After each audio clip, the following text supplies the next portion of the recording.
Hello everyone, it's Galina and thank you for joining me. Today we are going to make a cute slimline card with a lot of flowers and butterflies. At first I'm going to create my textured card background. I'm going to make a texture with my slimline stitch cover die. I'm going to run it through my die cutting machine with some regular white cardstock. And you may need to run it a couple of times through your die cutting machine because it all depends on what kind of die cutting machine you may have. I'm using a Sizzix Big Shot machine and I run this detailed die 2 times to make the cut perfect. To clean up my die cut, I'm going to use my favorite tool, cleaning brush from Sizzix, with a piece of foam. I press my die cut into foam and I'm simply rubbing all those teeny tiny die cuts. And they will live on that foam and also on my table, but anyway, it's much easier and quicker to clean this die cut using a special brush. And in the same way, I'm going to clean up my die with this brush and foam. After that, I run this die cut through my die cutting machine again, but with a die from Dotted Slimline set number 3. I separated those 2 dies to be able to cut out a scallop background without dots in the center. And using this die, I cut out one more panel from a gray cardstock. This piece I will use to create a frame for my slimline card. You can use a smaller nesting slimline dies if you have them in your stash, or you can cut out a frame using a ruler and a craft knife. I'm using my transparent ruler from Holtz. I bought it like a special accessory for my glass mat, and I love it a lot because I can see where I need to make a cut line.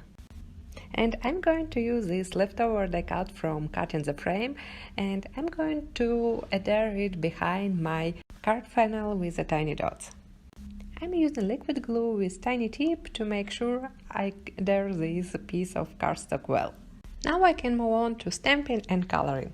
For this card I'm going to use a beautiful stamp called Cone Bouquet, but actually I'm going to use only top of the stamp with flowers. I'm going to stamp it on a white smooth cardstock with a light brown ink from Memento. And I'm going to stamp those flowers twice.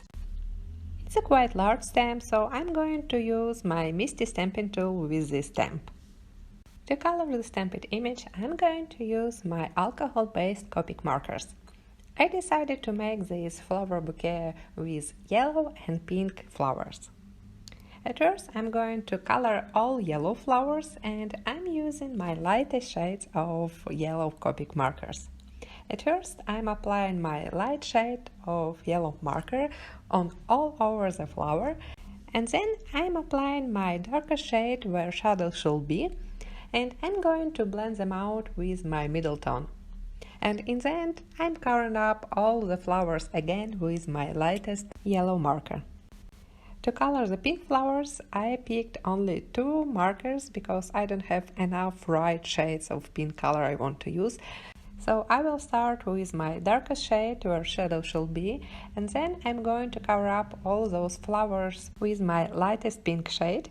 And then I will make a light spot with my transparent marker number 0.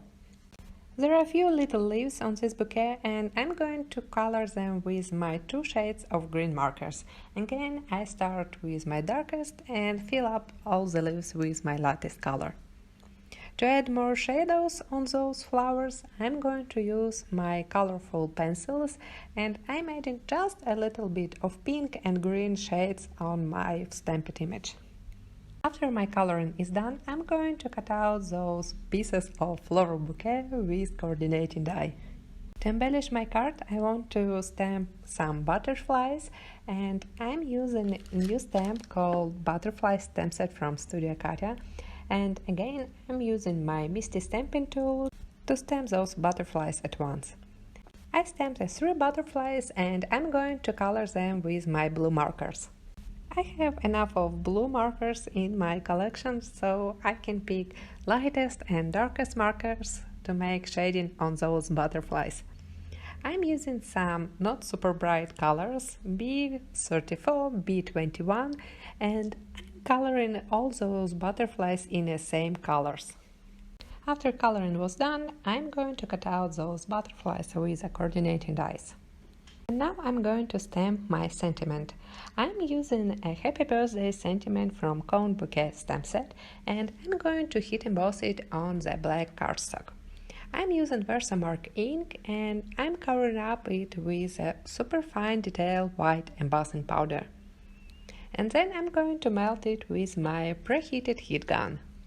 There's no coordinating dies for sentiment, so I fuzzy cut it with my scissors.